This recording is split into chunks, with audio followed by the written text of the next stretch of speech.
Dua sahabat almarhum Vina patahkan kronologi versi polisi.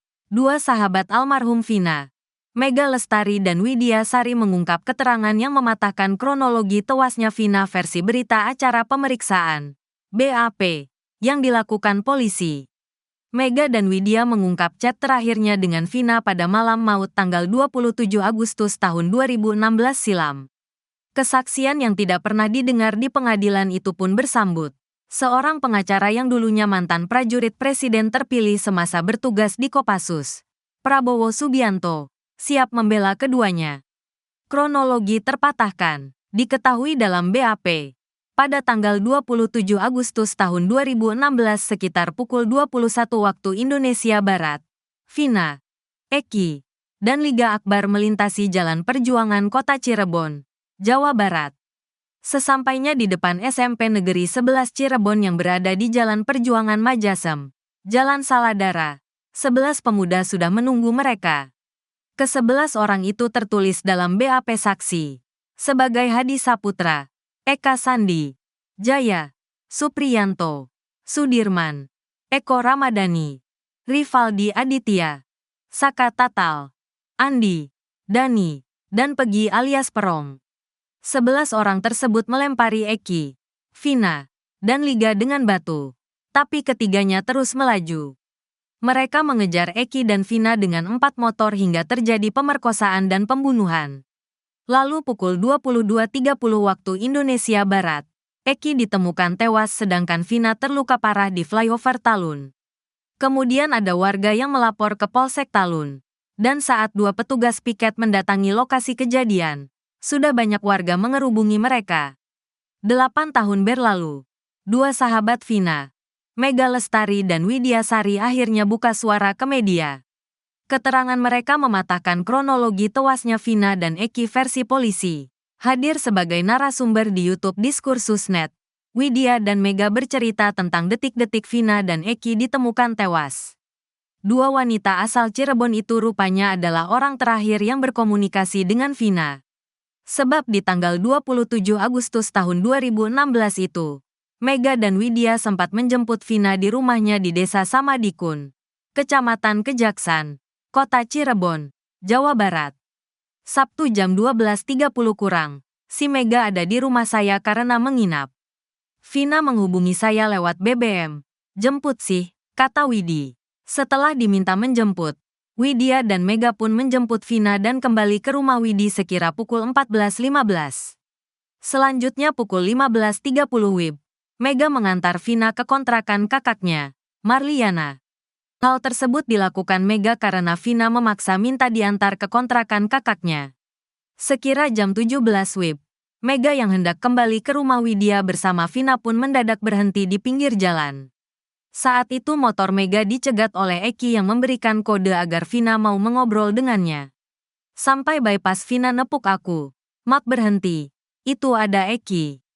Di sekitaran Migacoan sekarang mah, dipalang sama Eki. Vina, turun. Mereka ngobrol agak lama. Mereka debat. Pungkas Mega. Setelah itu, Vina memutuskan untuk pergi ke rumah Widya bersama Eki. Sementara Mega kembali ke rumah Widya seorang diri. Singkat cerita, Vina pun minta izin ke Widya untuk pergi bersama Eki. Saat itu Widya berpesan agar Vina kembali ke rumah Widi paling malam pukul 22 waktu Indonesia Barat. Sekitar pukul 22 waktu Indonesia Barat, Vina mengirim pesan singkat kepada Widya mengajak sahabatnya tersebut untuk bermain. Lalu sekitar pukul 22.05 waktu Indonesia Barat dan pukul 22.15 waktu Indonesia Barat, Vina menelepon Widya. Kala itu, Widya mengaku mendengar suara Vina tertawa. Pukul 22 almarhum Vina SMS, tanya Widi. Kamu di mana? Mau ikut main gak? Saya SMS. Enggak kamu aja. Nanti saya dimarahin papa saya. 5 menit kemudian Vina telepon. Dia lagi di antara gerombolan ketawa haha gitu bilang lagi di sumber. Ungkap Widi. 22,15 sampai 22,18an. Terakhir teleponan dengan Vina. Vina, lagi ketawa-tawa aja. Enggak minta tolong atau sedih lagi dia apa-apain. Dia lagi senang banget. Dia di pinggir jalan karena banyak Suara, motor mobil lewat, kata Widi. Usai teleponan dengan Vina, Widi mengaku sempat ditelepon lagi oleh Vina sebanyak 3 kali. Tapi tidak ia angkat karena kecewa. Lalu pukul 22.30 waktu Indonesia Barat Mega SMS Vina untuk bertanya Vina mau pulang jam berapa tapi tak direspon.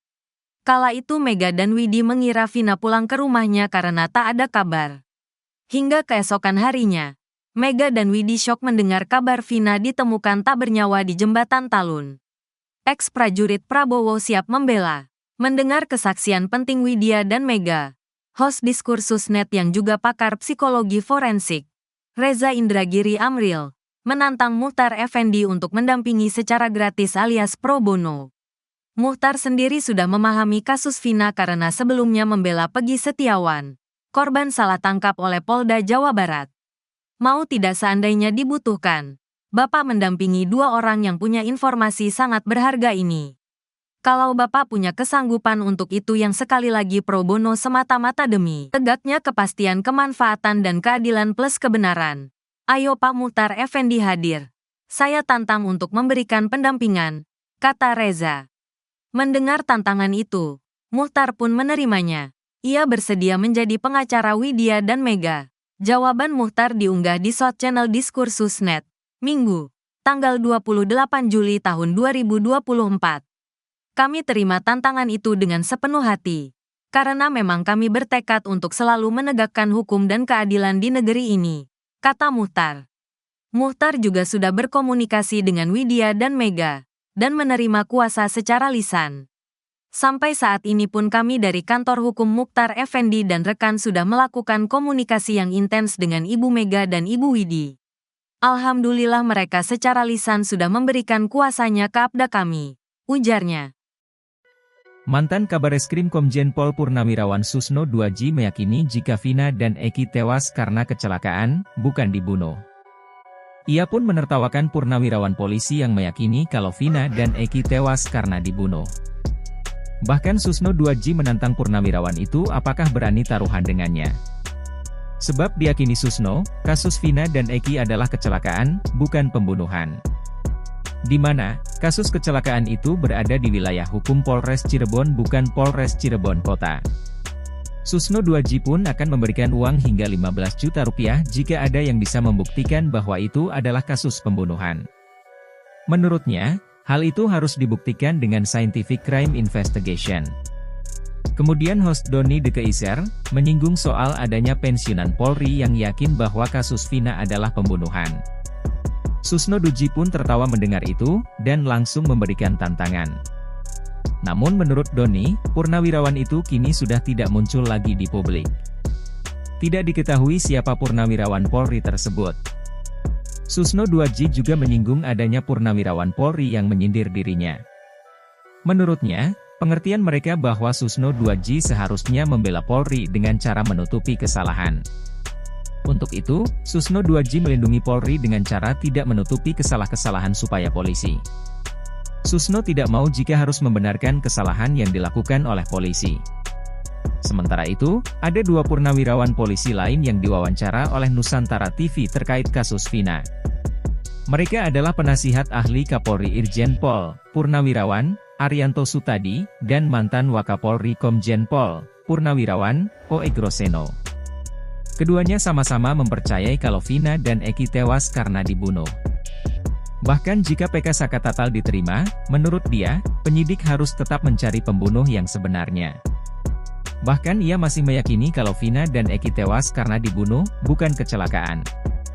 Ibtu Rudiana kini dihadapkan dengan kabar dirinya intervensi di kasus Vina Cirebon. Ayah Eki itu dituding membuat skenario palsu di kasus Vina. Namun, ia sudah tampil dan membantah kabar tersebut. Belakangan ex-jenderal bintang 3 hingga kuasa hukum Elza Syarif bicara soal kemungkinan intervensi Ibtu Rudiana. Mereka membela Ibtu Rudiana, pangkat Ibtu Rudiana saat peristiwa pembunuhan terjadi masih rendah, sehingga mustahil bisa ikut intervensi. Meski dibela, ada juga jenderal bintang 3 lainnya yang menantang Ibtu Rudiana. Sesepuh Polri ini minta Ibtu Rudiana menunjukkan bukti jika memang dirinya tidak terlibat dan cawe-cawe di kasus Vina. Mantan Kepala Badan Reserse Reserse Kriminal atau Kabareskrim Polri, Komjen Pol Purnawirawan Ito Sumardi turut berkomentar soal Ibtu Rudiana. Ito mempertanyakan kemungkinan Ibtu Rudiana yang pada 2016 hilang menjabat sebagai Kanit Narkoba di Polres Cirebon, Jawa Barat melakukan intervensi di kasus Vina. Menurutnya proses hukum kasus Vina sudah dilakukan sesuai dengan prosedur.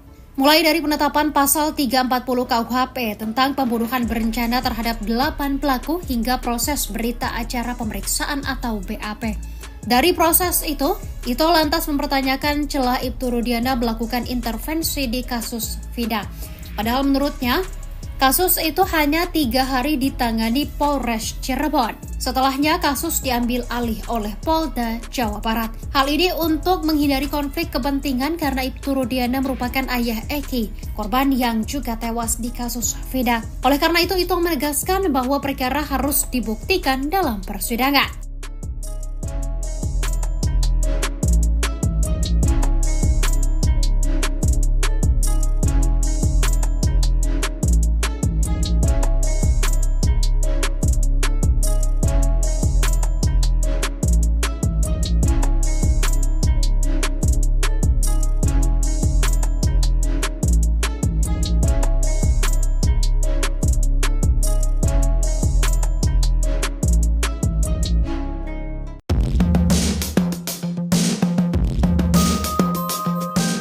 Mantan Kabareskrim Komjen Pol Purnawirawan Susno 2J menantang siapapun yang bisa membuktikan kalau Vina dan Eki tewas karena dibunuh.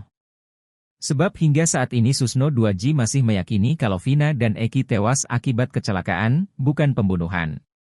Hal itu dikarenakan belum ada bukti kuat kalau kasus itu adalah pembunuhan. Susno 2J akan memberikan uang 10 juta rupiah bagi siapa saja yang bisa membuktikan kalau Vina dan Eki dibunuh. Ia mengatakan, orang itu tak perlu menangkap atau mencari tersangkanya, cukup bukti pembunuhan. Alat bukti itu, kata dia, bisa dari rekaman CCTV atau bukti percakapan di ponsel. Menurut Susno 2J, kasus kecelakaan Vina dan Eki yang ditangani Polres Cirebon di Kabupaten tidak mengusut ke arah sana.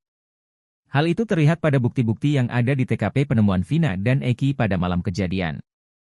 Sehingga peristiwa itu disimpulkan sebagai kecelakaan tunggal. Bahkan Susno 2J yakin bahwa penegak hukum memiliki pandangan yang sama, bahwa kasus ini kecelakaan. Sebab pada malam itu, ditemukan 1 orang meninggal laki-laki, dan 1 orang perempuan masih hidup. Polres Cirebon yang menangani kasus malam itu menurut Susno 2J sudah benar. Sementara kasus pembunuhan yang mengakibatkan 7 terpidana dihukum seumur hidup ini nyatanya tak ada.